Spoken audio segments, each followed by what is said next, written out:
నాకు గుర్తుంది, మొట్టమొదటిసారిగా నేను స్పేస్‌షిప్ ఎక్కాను. అందులో ఒక ఏలియన్ ఉంది. అది ఒక పిచ్చి ఏలియన్. దాన్ని చూసి భయపడ్డాను. అది నా మీదకి అటాక్ చేస్తున్నామని భయపడి పారిపోయాను. తర్వాత నాకు అర్థమైంది అది ఏం చేయలేదని. అది నన్ను చూసి అలాగే ఉండిపోయింది. దాని చేతిలో ఉన్న మొబైల్ లాంటిది నేను లాక్కున్నాను.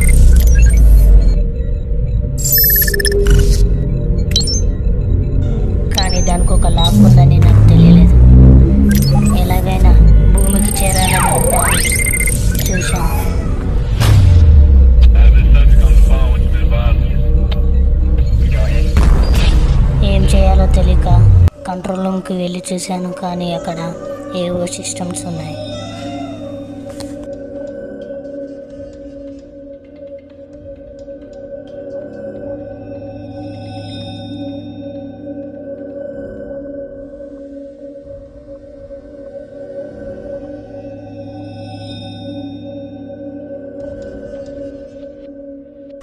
ఏం చేయాలో నాకేం అర్థం కాలేదు. అలానే చూసి ఉండిపోయాను. హెల్ప్ హెల్ప్ అని అడిగాను. నన్ను కాపాడుతూ ఎవరూ లేరు. అలానే ఇరుక్కుపోయాను.